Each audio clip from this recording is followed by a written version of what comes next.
Happy New Year, everybody. Welcome to the Manumet Podcast with Glenn Johnson, the main host of this thing, registered investment advisor at Jabez Financial in Uncasville, Connecticut. JabezFinancial.com is where you can get in touch with Glenn and his team of people here. And it's a cozy shop, right, Glenn? It's you, your wife, Aura, and maybe just a couple of other people in the shop. I can't remember. Yes, and Kayla's working here. That's right, Kayla. It's kind of a boutique. Boutique, that's the word I was looking for. Not so much cozy, but I think cozy is a good winter word, right? So it is. Yeah, we definitely have a family-friendly environment here. No question.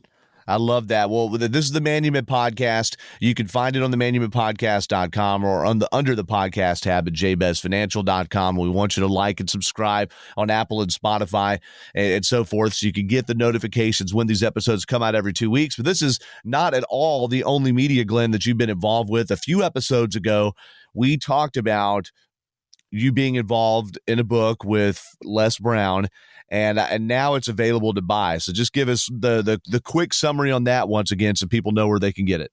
Well, Les Brown started out as a radio host and became a professional speaker long time ago. And that was just released on January 1st, 25. And it's doing phenomenally well. It's already gaining traction and on track to be a bestseller right out of the gate. No kidding. Wow. Okay. Yes. So it's out. I know that you did at least one appearance in Atlanta here in the fall of last year, I believe, talking about that. Do you have any more appearances or ways people can meet you and get your John Hancock on the book, maybe? The copies that I'll have personally to offer, they should be available by the end of January, maybe about the time this podcast comes out. But I've got a few copies here in the office, and it's really such an honor and a privilege to be a part of this and to have the opportunity to get to know such great people and wonderful contributions to the book. Well, I love that you got a chance to do that. So again, folks, it's the Motivation Manifesto, co-authored by Les Brown and, of course, our very own Glenn Johnson. We have a link up. I think we'll put this in the podcast description, the link, and I'm sure we can find it on the Jabez Financial Facebook page, if not now, then eventually very soon. And can we click on it on your website on Jabez Financial? Is that there yet? It will be very shortly. It may be up there now by the time you're listening to this. Well, we definitely will make sure that's available. Just search the Motivation Manifesto there, Google it or whatever, and you should be able to run into it. Jabez Financial, Glenn, is all about purpose-driven planning. And I think with today's episode about hardships, that becomes especially important. You've got to know what your purpose is before you're in a time of crisis. And lately, Glenn, as part of your role, it seems like it's not just financial planner, it's motivational speaker, it's sometimes maybe not licensed, but therapist, okay? Because you're hearing about all these things people are going through. And lately, you've been seeing some of your clients deal with some major troughs. That's right. And I'll tell you right now, what makes things increasingly difficult is that people are facing hardships on multiple fronts. It's not just one area that there's a struggle in life. Back in the day, like when technology didn't change all that much within one person's working lifetime, and life was significantly slower. I mean, even going back to the 80s, things were a lot different. And if we think back, have things with all the technological growth and all the new developments, has life gotten better? And you're hard pressed to find somebody that say, oh no, things are so much better now that we can be glued to our phones and be stuck online all the time. But going back to what life was like in the 80s, right? Life was great. It was far simpler. But even then there were people that were saying, well, things are going too fast. And as time continues to speed up and the challenges that we face, they're overlapping. And what I'm noticing now is that there's a lot of people going through a season in life where they're dealing with a lot of people that are passing away. They've got serious injury or illness in the household. They're dealing with people that are having legal problems and drug problems. And all of these things are compounding at once. And sometimes they'll turn around, they'll look at their stock portfolio and say, well, you know what? I'm glad that's going well. At least the Yeah. market's been up and my accounts are safe and I'm doing well there. Just wait till our next episode. Okay. We're going to talk about that too, by the way, not to get too ahead of ourselves, but you can't put all your faith in that. That's right. That's right. And so when people are dealing with these hardships, they handle them differently. So you've got some people that they're dealing with what I refer to as like a hidden pain. And younger people tend to vent online and they throw all of their personal garbage out on Facebook and say, this is my personal drama. Whereas a more mature person may stuff it and still put on a smile. But it's interesting as you walk around and you meet people, if you go out on a limb and assume that the person you're talking to is quietly dealing with some underlying pain, 99% of the time you'll be right. Yeah. We've And all so got something. that's right. And some of these tragedies, they're and hardships, they're the same right across the whole social economic realm. I had a friend of mine probably 20 years ago. He told me, a real successful guy, made $1 million that year, and he was telling me about it, which was great. And he said, you know what? Behind everyone's front door, people are dealing with the same stuff. Yeah. And when you're in the midst of handling those hardships of, like I said, the loss of a loved one or an illness or some other tragedy, what happens is people don't pay attention to the things that they ought to be paying attention to. The things that are important just kind of get swept to the side. Yeah. So how do you, one, we discussed this, but before we started recording today, you wanted to talk about setting those priorities, right? You're in the midst of the storm. How do you actually still stick to those handlebars that keep you going in the right direction? How can you help people do that, Glenn? Right. And that's a matter of you come alongside somebody and regroup and remind them of what their goals actually are. Remind them of their future. Where are you headed? Because when we're optimistic about the future, when there's power, when there's hope in the future, there's power in the present. And so when we can clearly define where it is that they want to go, then they can start to say, okay, well, what can I do about it? Because like now that we've just passed New Year's, people have made all their New Year's resolutions and they've made their goals. And now, by the time they're hearing this, they've already broken the resolutions. Quite likely. But that doesn't mean the desire for them still isn't there. No, that's true. That's true. But every time you start to when you make a new decision or have a new resolve to see improvement in one area of your life or another, invariably distractions show up. Yeah. It's like we're welcoming some sort of obstacle as soon as we say, okay, this is going to happen. I remember a few years ago, the first time I said, all right, I'm going to get myself back in shape. I'm going to change my diet. That very night, I went to the men's group with church. And what did they have? Strawberry rhubarb pie. My favorite dessert. I said, I just decided an hour ago that I'm going to change my diet. And here I am with strawberry rhubarb pie in front of me. But you know what? I didn't have a single bite of it because I honored my commitment right out of the gate. Yeah. Well, that says a lot about your willpower for sure. So what's the best mode here? Is the best mode to get with you as soon as possible and have that plan in place so when this crisis hits, you're not chasing your tail and trying to figure it out? I mean, how do people prepare for this? Because you can't predict exactly when your parent or your spouse or somebody's going to die, but you can have a plan in place in theory at any time. Right. And this is where our habits make all the difference in the world. Do we consistently take care of what we need to as we're going through life, or do we regularly put things on the back burner?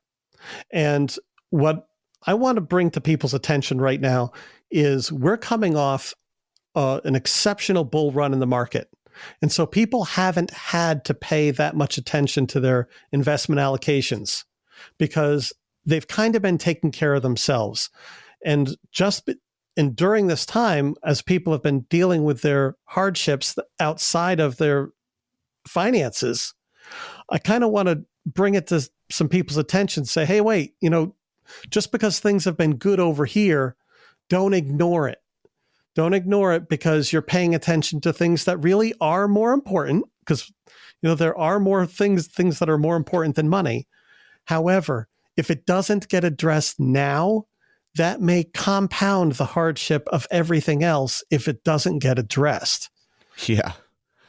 Yeah, if you're behind on a payment of something and then suddenly you're having to pay for all sorts of things, settling someone's estate or a funeral or whatever, and your sensibilities are messed up because you're grieving something, just as one example, it can all snowball.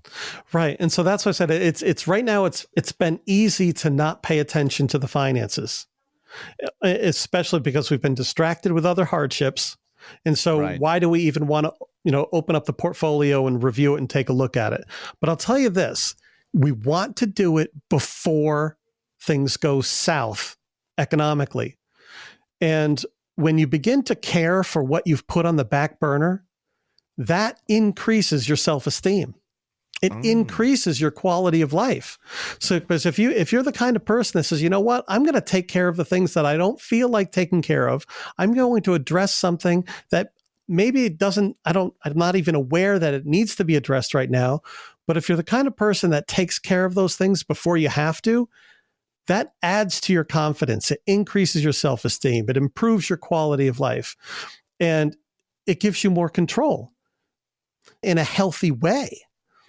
So that's why what I'd like to recommend is that people that haven't taken a thorough, in-depth look at their finances and where things are right now, because, as appropriately so, you've been paying attention to and caring for all these other hardships.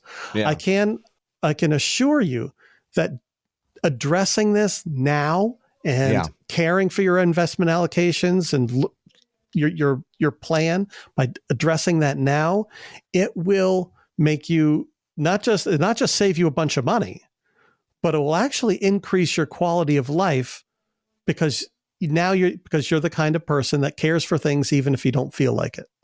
I could be testimonial for that. When you get ahead on something, it makes you feel like you've conquered the world. Oh my gosh, I actually adulted properly. This is great. So if someone's hearing this right now, maybe they've been busy caring for a sick parent or a sick child. Maybe they've had to work 60 or 80 hours a week at their small business because it's been a tough year and they've been short on staff and they haven't had a chance to do that financial maintenance so they can have that stuff tightened up if the hardships get worse. What should they do if they're hearing this and they want to talk to you, Glenn, at JBest Financial?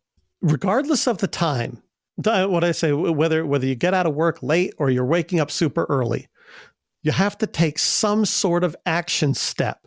And that is call the office, leave a message, go online, put in your name and number, send an email, leave a voicemail. It doesn't have to be during business hours. It can be on a Saturday. It can be on a Sunday evening. But whenever it strikes you, that's when you're supposed to take some kind of action. And at least if you leave a voicemail here in the office on a Saturday night, at least that puts the ball in my court where I can follow up with you. But it takes some sort of initiation. Right. And when they do that, what's the first meeting like, and what steps do you help lay out? Well, we're going to take care of what's critically important first. So when you leave a message on or send an email and I reach back out to you and we get a chance to connect, the first thing we want to do is we want to find out, where's the hot spot here? What is of greatest importance that's urgent, and we'll get that addressed. But if we're meeting for the first time, one of the first things we want to do is at least sit down and have a conversation, get to know one another. Yeah. Introduce myself. And I do things significantly different than a lot of financial advisors here. And I'm more concerned about the well-being of my client than I am their money. Sure. Now, their finances is a component of that, a major component. And I have an exceptional skill set in that area that will make things better for people. You're humanizing something that could usually become very cold X's and O's. Exactly. It's not just numbers in black and white. So what I want to do is I want to get a chance to meet you, say hello, see if we click, because I don't want to just help somebody transactionally unless that's what they want. I can definitely provide that. But I'm really looking forward to developing the right relationships with the right people so it can be an ongoing, permanent relationship. which I've been so blessed to have with my clients and now friends. Yeah. Well, and that shows just how well you speak of them with how much passion you speak about this. So if this strikes a chord and you realize, hey, I don't have these things tightened up, they've been on the back burner, I haven't cared for them. Well, you just heard you might get a little self-esteem boost if you start dealing with that maintenance there before the hardships get worse and things get really hectic. So go to jabezfinancial.com. You can dial the number too, 860-390-0093. And Glenn, they can even send you an email, GBJ. Glenn B. Johnson, GBJ at jabezfinancial.com, and get that conversation started. jabezfinancial.com. There's a contact page you can fill out. And while you're there too, remember, you can click the link and go like the Facebook page. There's good content on there. You can like the podcast. We would urge you to subscribe to so you know when the notifications of when they're coming out on Apple and Spotify too. And Glenn, I appreciate you spending some time just starting the conversation today about how to kind of get ahead of things before hardships swallow people up. That's right. So if you're listening to the podcast and you have an inkling of a thought that, you know what, maybe I should do something about that, just pick up the phone, quickly leave a message, send a text, something, and that will change your trajectory. You know, people don't feel better once they've achieved their goal. People start feeling better as soon as they start moving in the right direction. So you will immediately start feeling better the moment you leave a voicemail or send an email or send a text or just visit the website. Yeah, and I think that's a good way to leave it off right there. So again, do that at jabezfinancial.com or 860-390-0093. And you can find that all again. I'll just say it one more time, jabezfinancial.com. Do yourself a favor and Google what the prayer of Jabez is, folks, by the way, and why Glenn named the website after that. We talked about that a couple of months ago here on the podcast. Coming up next episode, we'll talk about what the market might be doing. We never know. You can't short the market. You can't time it, but there's some indicators that Glenn is going to point out for us. So be sure to tune in for that. He's Glenn Johnson. I'm Doug Turnbull. Thanks to our producer, Daniel Salerson, for getting this thing ready and put out the show. And we'll get back with you soon here on the Manuman Podcast.